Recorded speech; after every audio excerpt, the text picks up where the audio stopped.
ہماری بقا ہماری کامیابی ہی قرآن و سنت کے اندر ہے۔ حدیث پڑھنے والا جو حدیث پڑھ کے بتا رہا ہے وہ حدیث غلط نہیں ہو سکتی، قرآن غلط نہیں ہو سکتا، ہم اور آپ غلط ہو سکتے ہیں۔ اور بقا اور کامیابی ہی قرآن و سنت کے اندر ہے، باقی کسی چیز میں نہیں ہے ہماری بقا اور کامیابی۔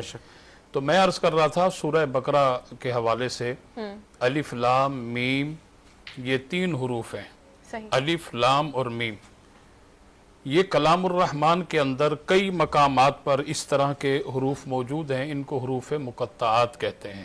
میں یہ عرض کر رہا تھا اپنے حاضرین مناظرین کو کہ آپ کسی بھی مکتبہ فکر کا کلام الرحمن ترجمۃ القرآن اٹھائیں، اس کا معنی اس کا ترجمہ آپ کو نہیں ملے گا۔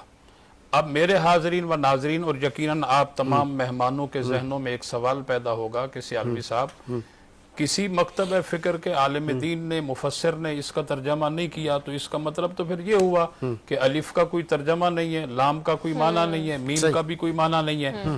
ایسا بھی نہیں ہے، الف کا بھی معنی ہے، لام کا بھی معنی ہے، میم کا بھی معنی ہے، پر الف کا معنی الف میں چھپا ہے، لام کا معنی لام میں چھپا ہے، میم کا معنی میم میں چھپا ہے۔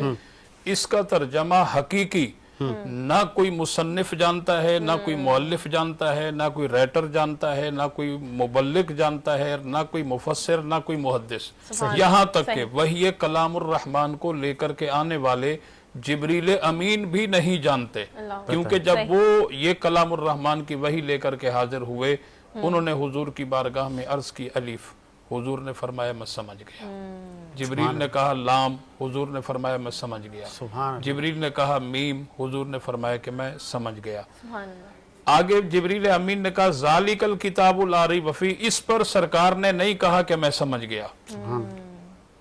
اب آپ ذرا اس بات پر غور کریں کہ جس نبی سے قرآن کا غیب نہیں چھپا، اس نبی سے زمین و آسمان کا غیب کیسے چھپ سکتا ہے؟ اور حروف مقطعات جو ہیں، مقطعات ہیں، ان کا معنی بھی ہے، ترجمہ بھی ہے، لیکن وہ صرف اللہ جانتا ہے یا اللہ کی عطا سے پیارے مصطفیٰ کریم صلی اللہ علیہ وسلم جانتے ہیں۔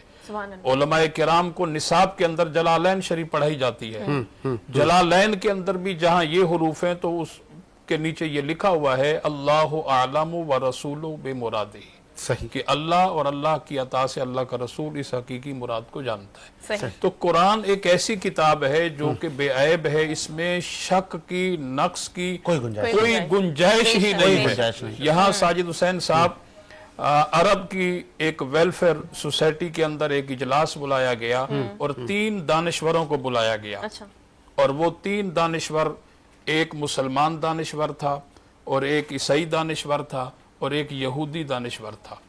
ان کا مقصد یہ تھا کہ ان تینوں کو جو ہے وہ ایک مذہب پر جمع کیا جائے۔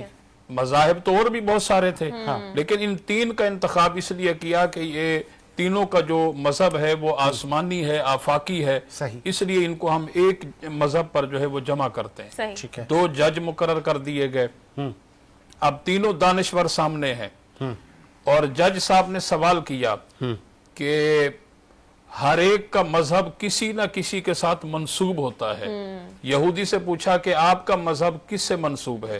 یہودی نے کہا کہ میرا مذہب جو ہے حضرت موسیٰ علیہ السلام سے منسوب ہے، کیونکہ وہ اللہ کے نبی گزرے ہیں۔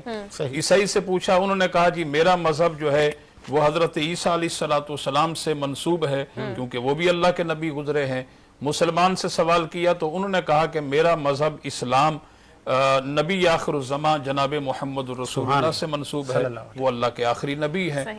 اب جب یہ بات طے ہو گئی کہ ہر ایک کا مذہب کسی نہ کسی کے ساتھ منسوب ہے، اب جج صاحب نے دوسرا سوال کیا کہ جو بھی اللہ کا نبی ہوتا ہے، یہ سوال کیا کہ یہ بتاؤ کہ اس وقت کس نبی کا دور چل رہا ہے؟ تو یہودی نے کہا جی ہمارے نبی موسیٰ علیہ السلام کا دور چل رہا ہے۔ عیسائی نے کہا کہ جی ہمارے نبی حضرت عیسیٰ علیہ السلام کا دور چل رہا ہے۔ مسلمان نے کہا ہمارے نبی جناب محمد رسول اللہ کا دور چل رہا ہے، آپ کی نبوت کا سکہ چل رہا ہے۔ اب جج صاحب نے یہاں تیسرا سوال کیا کہ دیکھیں اللہ کا جو بھی نبی ہوتا ہے اللہ تعالیٰ اس کو معجزہ عطا فرماتا ہے، تو لہٰذا